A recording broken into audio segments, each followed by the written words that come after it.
قل هذه سبيلي أدعو إلى الله على بصيرة أنا ومن اتبعني وسبحان الله وما أنا من المشركين. Now we continue inshallah and move on to the second book from the 6 books of hadith, and it is well known amongst the Muslims and the students of knowledge as being Sahih Muslim. There's no doubt that the most authentic book after Sahih al-Bukhari is the book of Imam Muslim rahimahullah. So we start off as we did with Imam al-Bukhari with a brief, very extremely brief introduction of Imam Muslim. Imam Muslim, his name is, or his kunya is Abu Hussein Muslim ibn al-Hajjaj ibn Muslim al-Qushayri al-Nisaburi. Muslim ibn al-Hajjaj ibn Muslim al-Qushayri al-Nisaburi.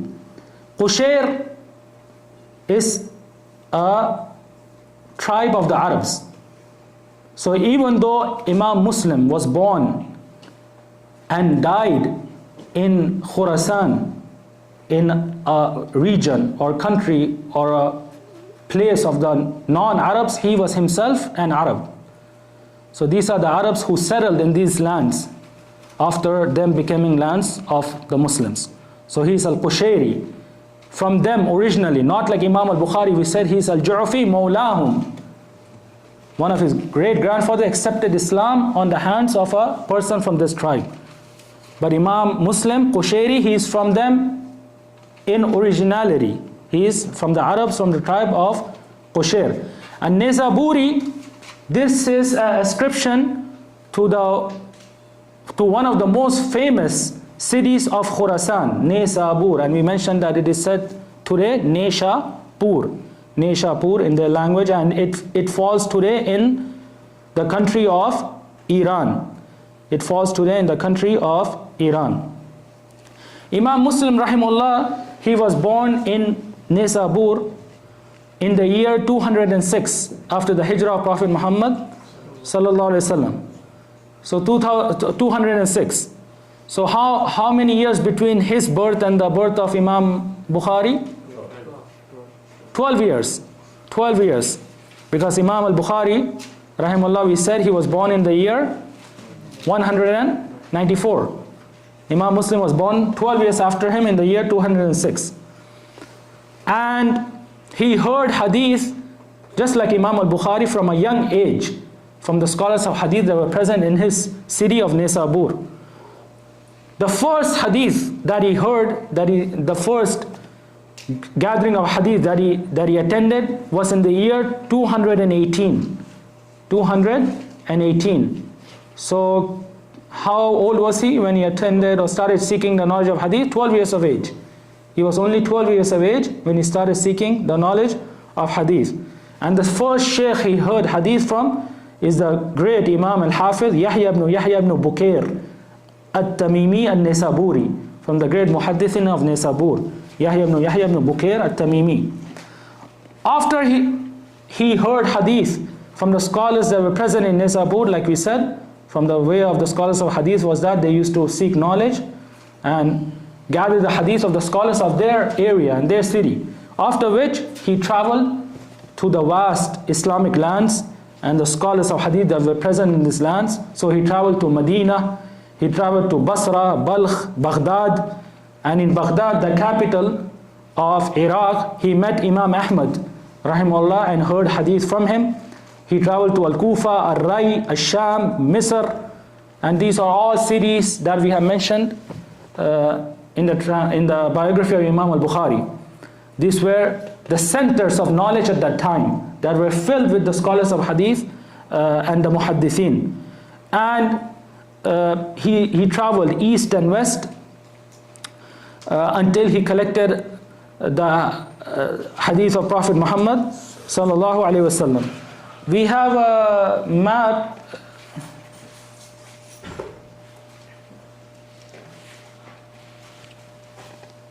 This is the map of Iran,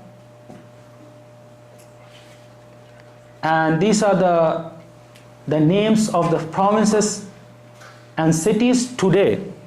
These are present names. And as one can see, many of their names are the same names from past times. So we can see here Nisabur. This is the birth city of Imam Muslim rahimahullah.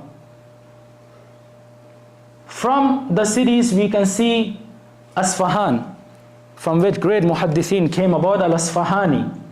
From them, from the cities, we can see Qazwin here, from which great muhaddithin came, al-Qazwini, Imam Ibn Majah, al-Qazwini, as we will mention in his translation, inshallah, in his biography, that he was from this area, Qazwin. Hamdan, al-Hamdani. All these cities were filled with muhaddithin. And where's Tehran or Rai? Someone can see it? It's more in the northwest. It's the red dot. Which red dot? Here? I can't read it properly. The green problem. This is. No, to the left one. Left. Ah, yeah. This is the capital of Iran, which we said is Ar-Rai, Ar-Razi. So these cities were filled with muhaddithin, and several scholars of hadith came from them. And sadly, as we know, and this is from the sunnah of Allah Tabaraka wa Ta'ala, that He raises a people and decreases a people, but His deen is preserved. So this was an area filled with Ahlul Sunnah and Ahlul Hadith, and today it is filled with the people of innovation and misguidance. And Allah has raised other areas in stature, and scholars have come from these other areas, and they continue to preserve the religion, and it will be preserved until the end of times. Now, if you go to the next map,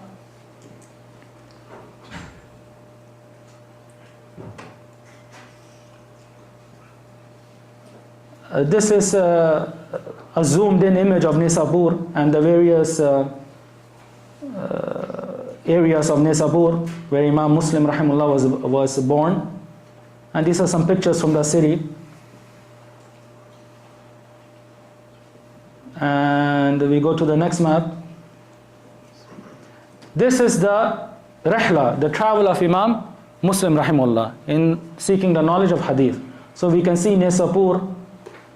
He traveled from Nisapur, which is from the great cities of Khurasan, and sought knowledge from other cities of Khurasan, Maro, Jurjan, Nasa, where Imam Nasai is from, Rai, which is Tehran, Qazwin, where Ibn Majah is from, Hamdan, Shiraz.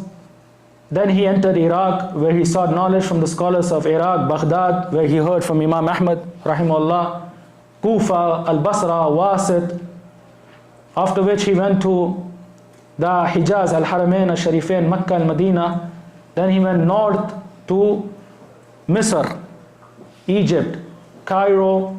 Then he entered Sham, where he heard from the great muhaddithin there, Baytul Maqdis, in Palestine, in Damascus, Syria.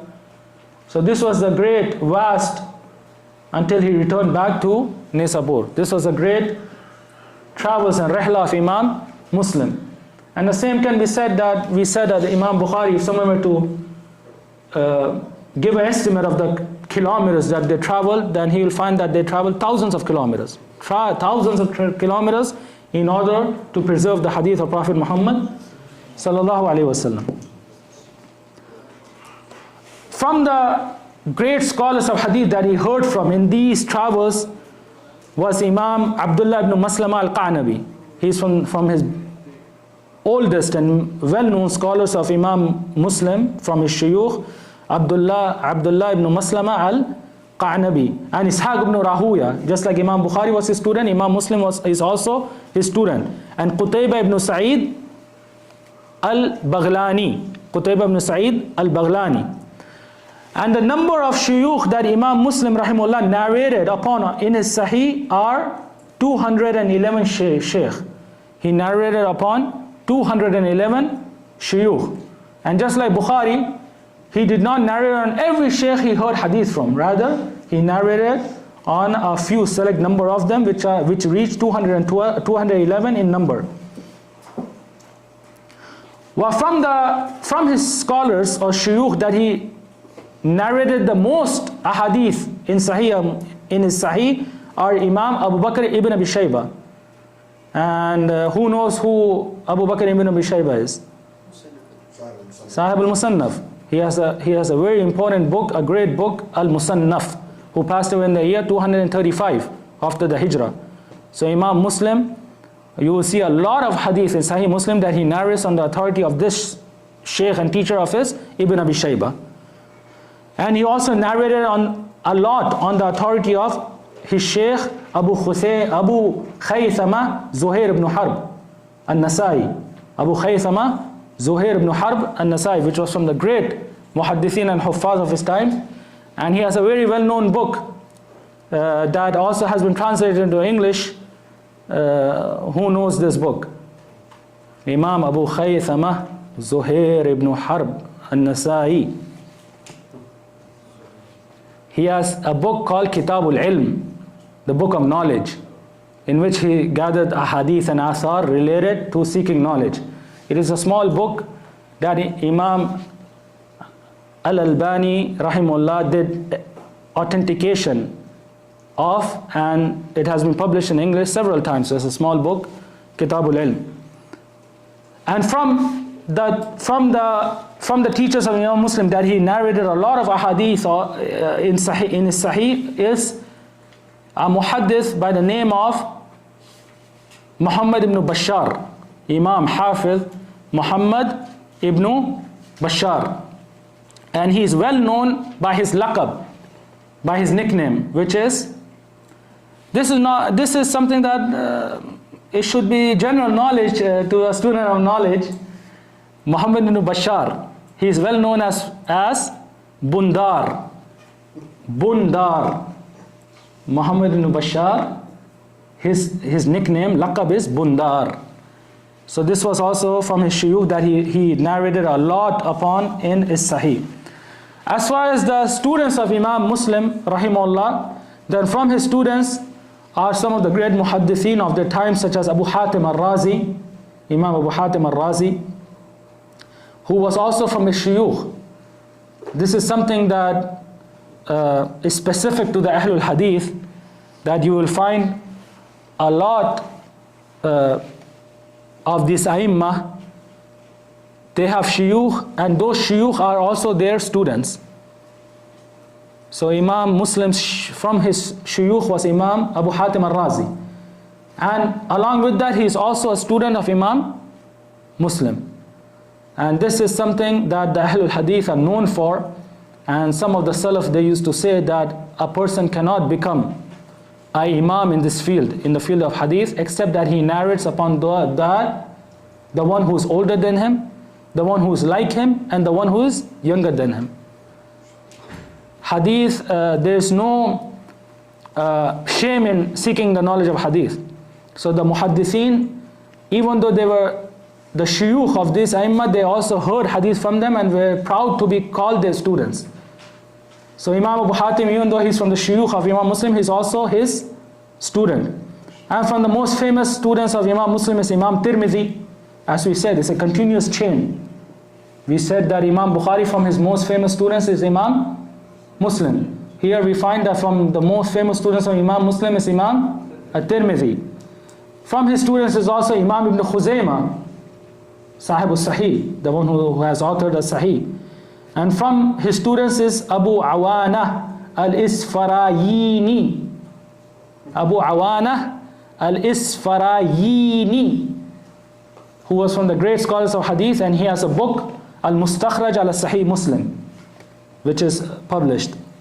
As far as the praise of the scholars on Imam Muslim, rahimahullah, then it is also greater than can be enumerated. From them is the praise of his teacher, Muhammad ibn Bashar. From his sheikh and teacher, Muhammad ibn Bashar. And we said he is known as Bundar. He is known as Bundar. So he says that Huffaz dunya, this is a great statement that shows the level of Imam Muslim that he reached in science of Hadith and in memorization. He says that Huffaz dunya arba'a, the memorizers of Hadith in this world are only 4. The memorizers of hadith in this world are only 4. Those scholars who have reached the pinnacle of memorization are only 4. Who are they? Imam al-Bukhari. One of them is Imam al-Bukhari. Al-Bukhari bi Bukhara. The second, Imam Abu Zur'a al-Razi bir-Ray.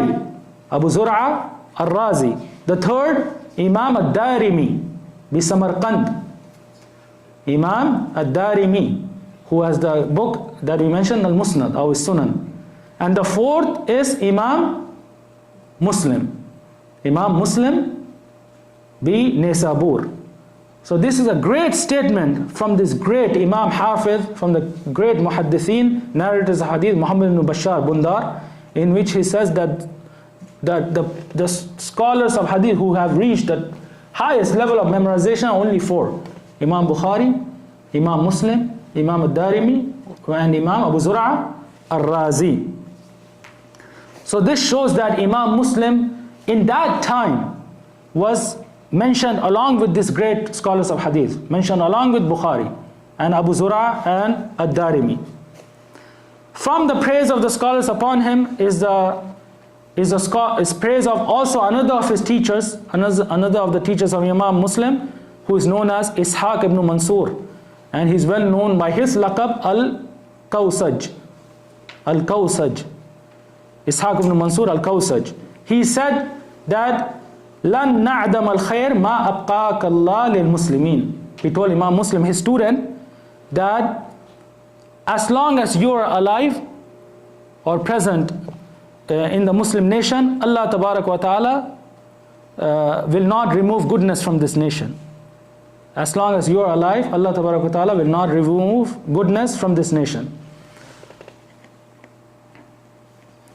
As far as the death of Imam Muslim rahimahullah, then he passed away in the same city that he was born in Nisabur. He passed away in this same city in the year 261 after the Hijrah. 261. So he was born when?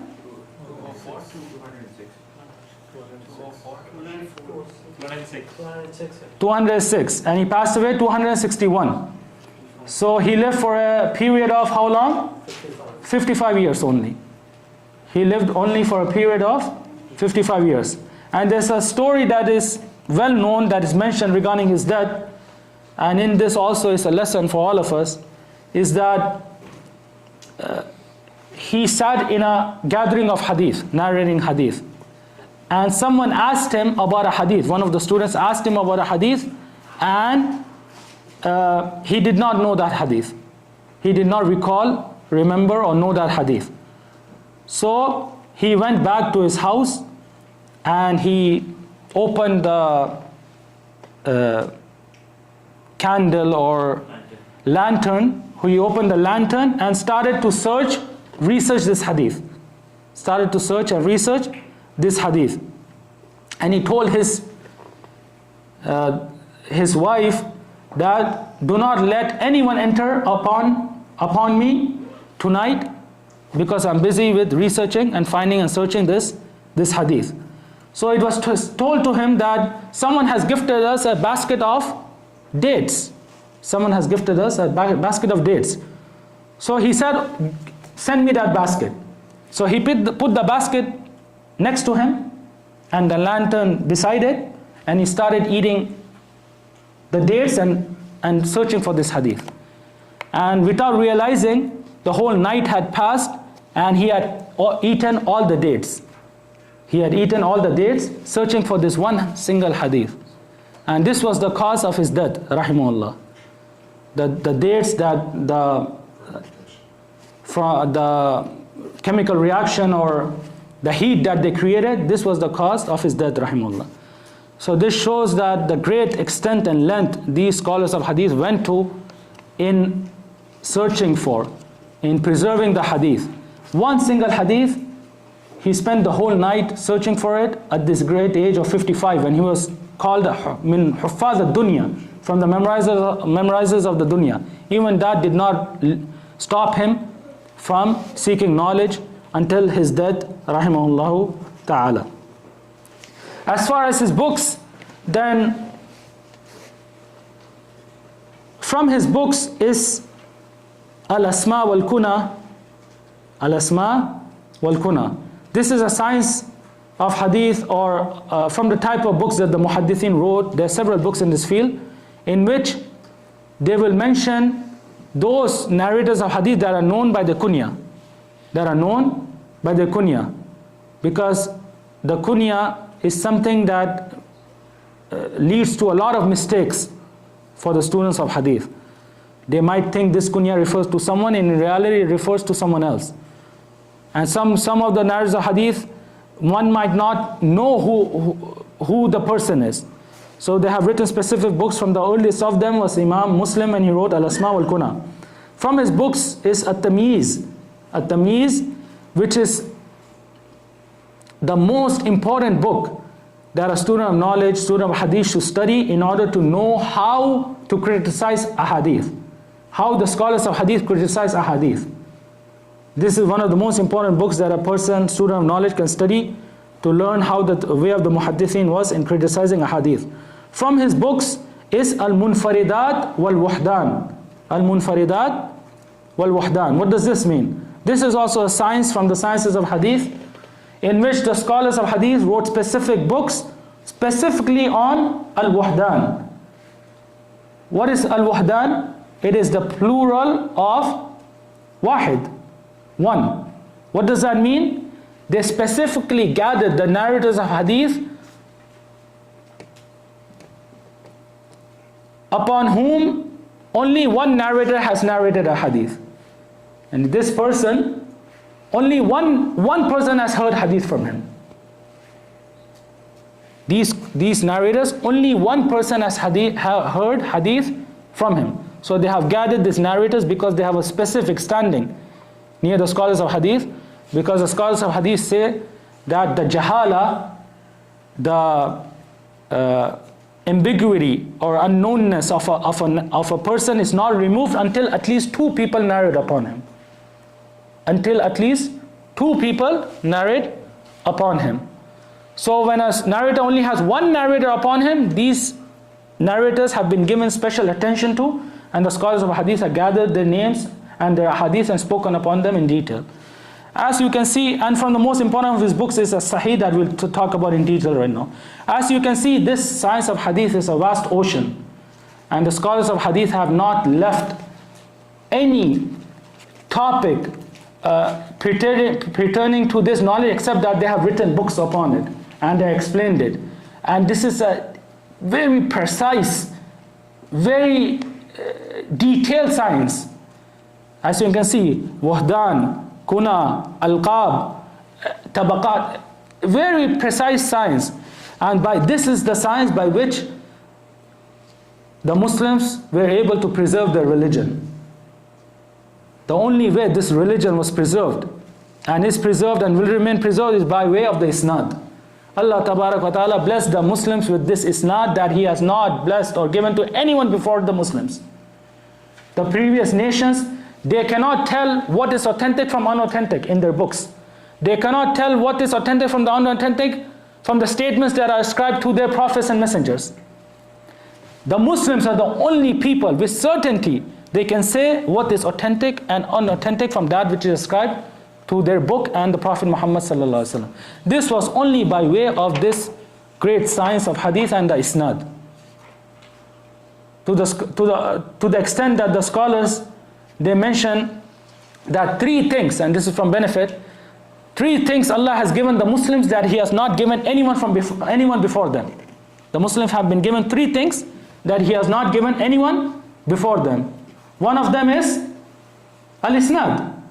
One of them is the chain of narration. Who knows the other two? Huh?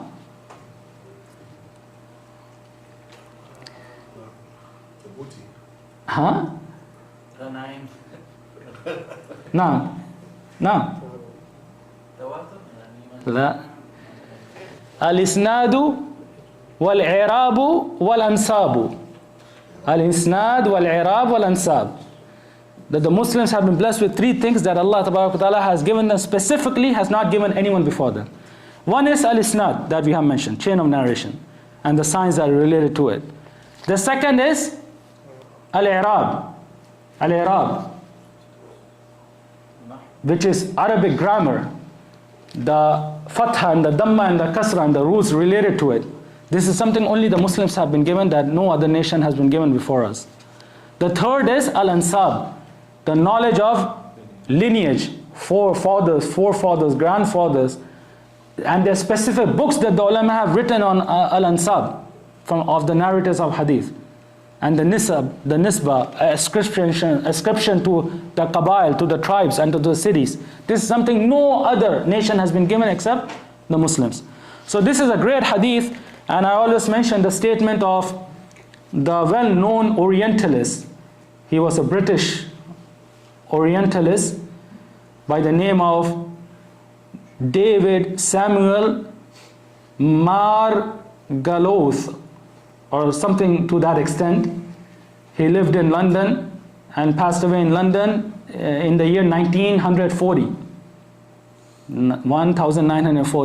a long time ago. And he says in one of his books that let the Muslims be proud of the science of hadith and isnad to whatever extent and whatever extent they wish. Let them be proud. They should be proud of this science of hadith and this isnad that Allah has given them, that He has not given us, by which they were able to preserve their religion from any addition and subtraction until the end of times.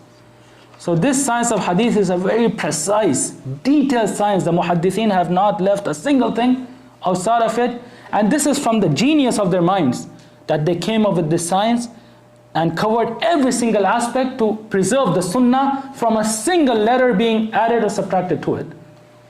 I mean, I cannot emphasize that enough. This science is something that Allah Ta'ala blessed them in their hearts to create, by which He preserved His religion until the end of times. As far as, then we move inshallah to the book as-Sahih, after we finish with the brief introduction of Imam Muslim. The first topic we'll discuss is when he started authorship of this book. We mentioned that Imam Bukhari, rahimahullah, we talked about this topic, when he started authorship. Now we'll talk about Imam Muslim. So Imam Muslim, rahimahullah, started authorship of this book as-Sahih in the year 235.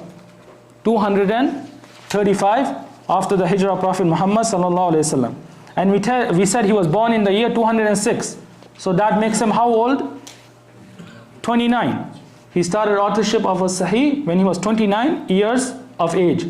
And he himself said that he finished authorship of this Sahih in the year 250. 250. So he took how many years in authoring this Sahih? 15 years. Imam Bukhari spent 16 years. Imam Muslim spent 15 years.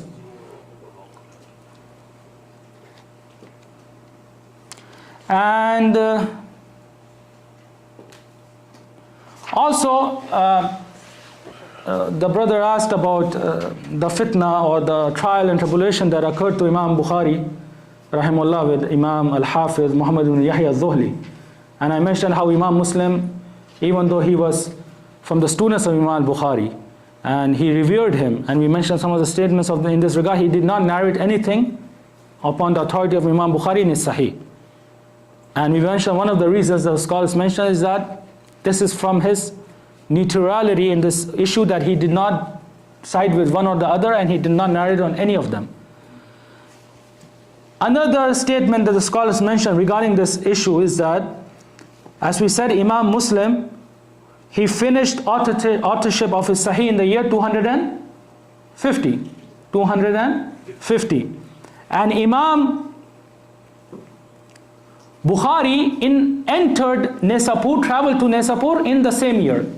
In the same year, 250. After which the whole trial and tribulation occurred. So this was the first meeting of Imam Muslim with Imam al-Bukhari when he traveled to Nesapur in the year 250. So this occurred after Imam Muslim had finished authoring his Sahih. So this is one of the statements that the scholars mention regarding this issue as to why Imam Muslim did not narrate any hadith on the authority of his Shaykh al-Bukhari. So they say here, as is mentioned, that Imam Muslim met Imam Bukhari when Imam Bukhari traveled to Nisabur, and this was in the year 250 after he had finished authoring as-Sahih. Now,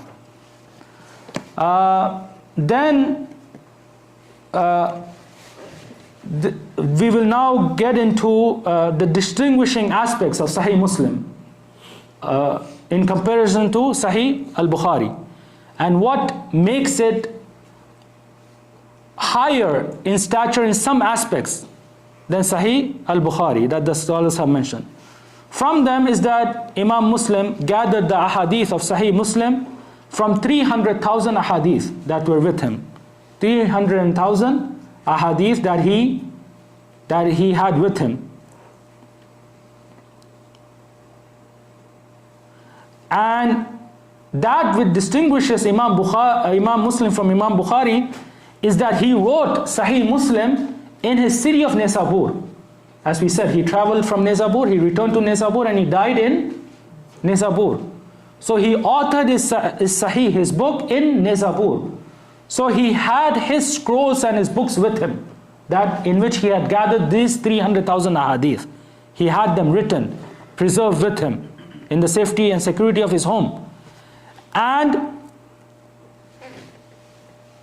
the scholars in Nisabur that he heard hadith from, they were all alive in his time. Nisabur was from the main centers of hadith in that time. And he had his books and scrolls. So he did not write from his memory. This book, Sahih Muslim, he authored it by returning back to his scrolls and his books and to the scholars that were present in Nisabur. This is different than Imam al-Bukhari, rahimahullah. Imam al-Bukhari wrote Sahih al-Bukhari in his travels from his memory. As we said, Imam Bukhari, until he passed away, he did not return to Bukhara. He was in travels. We see here in 250 he enters Nisabur, 6 years before his death. And then he was, for the trial that happened, he was removed from it. Then he went to another place. Then he was removed from it until he died in an unknown place in Khartank in Samarkand, far away from his land of Bukhara. So he wrote his Sahih while in his travels from his memory. But Imam Muslim wrote his Sahih in the comfort of his home with his books and his sources from the scholars present with him. So it does not give a higher stature to Imam Muslim, that the mistakes that he could have made have been severely decreased, because he has his books with him, he has the sources with him, he has the scholars with him. So this is one of the distinguishing factors or features of Sahih Muslim, that Imam Muslim authored it in such a way. And we will see that inshallah when we'll talk about his book, that this allowed him to gather the hadith in one place. From the distinguishing aspects of Sahih Muslim, that he does not repeat the hadith. We said that Imam Bukhari repeats a hadith based on the fiqh that is present in that hadith, but he does so with additional benefit in the isnad or in the matan. And if he did not find a way, he would make it a mu'allaq. But Imam Muslim, he does not repeat a hadith. He only mentions it in one place. And he gathers all the asanid. Like we said, Imam Bukhari, if he repeats, he will mention it with a different isnad, on a different shaykh, on a different narrator. Imam Muslim gathers all of that in one place. So he mentions a hadith, then he would mention all the asanid, the various asanid of this hadith in one place. This is a distinguishing factor of Sahih Muslim in comparison to Sahih al-Bukhari. The hadith are mentioned in one place, unrepeated, and the asanid are gathered in one place. And why was he able to do this? Because of the sole reason that we just mentioned. He had his books and scrolls with him. He had his sources with him, which allowed him to research and refer to and gather them in one place. And a person who is a traveler, far away from his land, writing from memory, it is not able, or it is not easy for him to do that. So this is a reason that Imam Muslim was able to do that. Now we come to the name of Imam Sahih Muslim, as we did with Sahih al-Bukhari. Anyone know the proper name of Sahih Muslim? No. Kind of read it. It was Abu Hassan. No, the name of his book, Sahih Muslim. Yeah. Anyone know the name of his book? His book is called, that he himself named, Al-Musnad As-Sahih Al-Mukhtasar. Al-Musnad As-Sahih Al-Mukhtasar min as-sunani bi naql al-adal an al-adal an Rasulillahi sallallahu alayhi wasallam. Al-Musnad As-Sahih Al-Mukhtasar min as-sunani bi naql al-adal an al-adal an Rasulillahi sallallahu alayhi wasallam. This is a proper name of Sahih Muslim that he named the book with. So we again want to explain and expound upon the methodology of Imam Muslim by way of this title. So we start off with the first word, al-Musnad. And we covered this in detail when we talked about al-Bukhari, that the Musnad here does not mean that this is from the books of al-Masanid. He did not structure it or organize it on the names of the Sahaba. Rather, the Musnad here means that the Ahadith in their books are Muttasil Marfu. They are with a connected chain of narration, and they are on the authority of Prophet Muhammad sallallahu alaihi wasallam. And we mentioned this with Sahih al-Bukhari. But we want to add additional benefits here, which is that in relation to the mu'allaqat, when we mentioned the Musnad, we talked about two issues with Bukhari, al-mu'allaqat and al-mawqufat. Those chains of narration that are not connected, that Imam Bukhari has hidden one of the narrators, and the mawqufat, which are on the authority of the Sahaba and the Tabi'in, not from the statements of Prophet Muhammad sallallahu alaihi wasallam.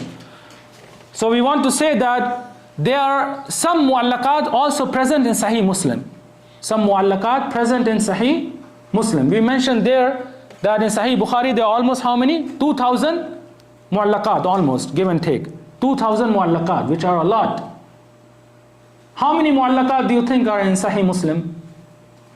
Zero. Huh? Zero. We just said there are some. Huh? There are only 6 mu'allaqat. Only 6 mu'allaqat, in which Imam Muslim has hidden the name of his Shaykh until, or the one above it, until Prophet Muhammad sallallahu alaihi wasallam. Only 6. And 5 of them he has narrated with a chain of narration in another place in his Sahih. So 5 of them are connected. As we said with Mu'allaqat al-Bukhari, there are 2 types. That which Imam Bukhari himself has narrated with a continuous chain, and that which he has not. Imam Muslim, from the 6, 5 he has narrated with a continuous chain in his Sahih and another place. So only 1 is left that is not with a continuous chain in Sahih Muslim. Amongst the 1,000 of hadith that we will mention, the number of hadith, Sahih Muslim, only 1 mu'allaq. Only 1 mu'allaq hadith. Also, from we said al-Musnad is al-Muttasil, al-Marfu. So al-Muttasil, al-Mu'allaq. Al-Marfu, opposite of it is al-Mawquf wa al-Maqdu, that which are on the authority of the Sahaba and the Tabi'in. We said that Bukhari has a lot of mawqufat. A lot of mawqufat. Sahih Muslim has much less mawqufat. The athar that he has narrated on the authority of Sahaba and the Tabi'in are much little. And there are 192 in number. The athar on the Sahaba and the Tabi'in in Sahih Muslim are 192. So this is a great difference between Sahih Bukhari and Muslim. The Sahih Bukhari, as we said, has a lot of mu'allaqat, has a lot of mawqufat. And Sahih Muslim has barely none, no mu'allaqat and very few mawqufat. Now, you repeat the name of the book once more? Name of the book of Sahih Muslim. هو المسند الصحيح المختصر من السنن بنقل العدل عن العدل عن رسول الله صلى الله عليه وسلم. Also, from the benefits that we can mention here that we did not mention there regarding the name al-Musnad or the word of al-Musnad,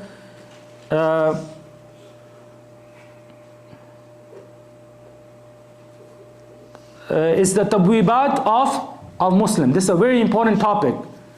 The tabwibat of Muslim. We mentioned there that from the distinguishing features of Sahih al-Bukhari is his tabwibat, chapter headings, in which his fiqh is preserved. Can anyone let me know regarding the tabwibat of Sahih Muslim? The chapter headings of Sahih Muslim? Anyone ever read Sahih Muslim or the English translation? Huh? Those are added. Ahsantum. You will see in the editions of Sahih Muslim, be them in Arabic or I guess the translations, that there are chapter headings present. But these have been added on later on by either the nusakh, those people who wrote the manuscripts of Sahih Muslim, or by the shurrah, those people who explain Sahih Muslim.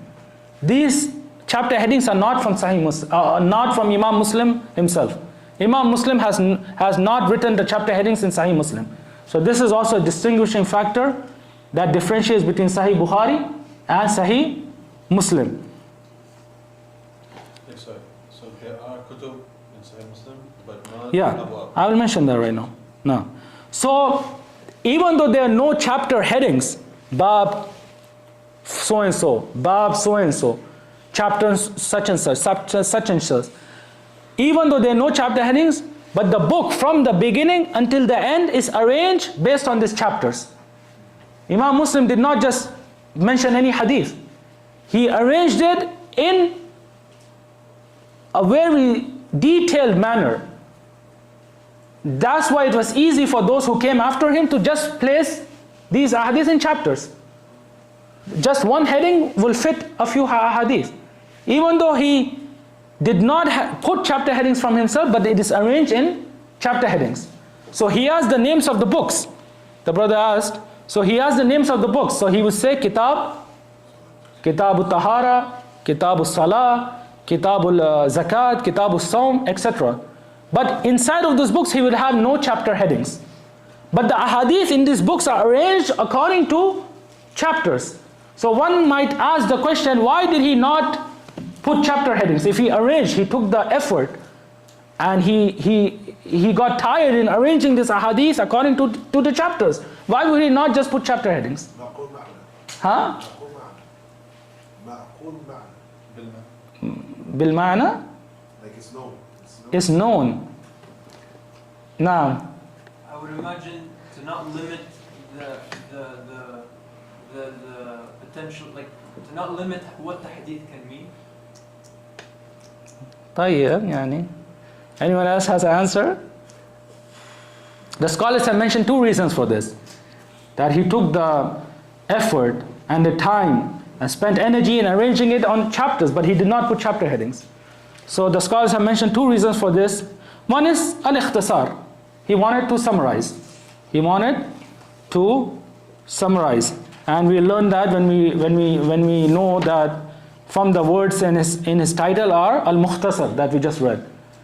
Al-musnad al-sahih, al-mukhtasar. So this is one of the ways of summarizing, that he did not put chapter headings. This is one of the statements of the scholars.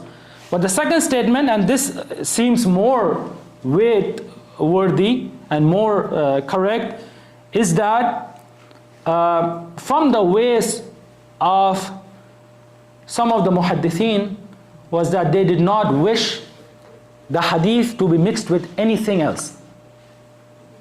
They did not wish for the statement and the speech of Prophet Muhammad ﷺ to be mixed with the speech of other from mankind. So some of the scholars of hadith were known for this. From them is Imam Ahmad rahimahullah. Imam Ahmad, it is well known upon him that he used to dislike anyone recording his statements and his speech, because he did not wish anything to be mentioned along with the hadith of Prophet Muhammad sallallahu alaihi wasallam. And he rather criticized Imam Malik rahimahullah. And he said the book of Muwatta, it would have been the best of books had Imam Malik not mentioned his speech along with the hadith of Prophet Muhammad sallallahu alaihi wasallam in that book. Now, So, when started learning Islam, like I'm still learning. No. But I remember when I started to study like Hanbal or any of the No. Imams, I realized there was no words. It was all ayat and No. hadith. And I'm like, what's No. going on? Like, I don't understand. No. And this is one of the great benefits. Like, Yeah. This is how you learn. This was from the methodology of some of the muhaddithin. They did not wish their speech to be written and to be mentioned along with the speech of Prophet Muhammad sallallahu alaihi wasallam. So, would that be considered shurahat of Imam Malik? as I said, I mean, this is something that Imam Ahmad especially was known for, rahimahullah, to the point he used to forbid his students from writing anything that he used to say. And even with that, we have great books of Imam Ahmad and his knowledge present amongst us. So this is something from their piety. They did not wish that their speech be recorded along with the speech of Prophet Muhammad sallallahu alaihi wasallam. Now, Just one last question. Isn't there one of the imams that had all of the students burn all of his writings? I was listening because he didn't want on the day of judgment if something come up that he didn't really mean. I can't remember. It was one of the four imams. Allahu alam, I don't know, but it is well known on the authority of the muhaddithin, the Ahle-Hadith, that a lot of them, I mean, this is something that was well known from them, that they would write the wasiyah or order their son or their family member after they had passed away to bury his books, his scrolls and his books. They would order them to get rid of it, to bury it. And as I said, the sole reason for this was their zeal in protecting the blessing of memorization that they had been blessed with. They wanted to preserve this blessing and for this blessing to continue. But when the Muslims relied on written works, that's when their hifz and their memorization became weakened. So it has been narrated on several scholars of hadith that after he had memorized something, he would destroy that which he had written, or he would order one of his family members after his death to bury that which he had written. So this was just out of their zeal to protecting the memory that they had been blessed with. Now,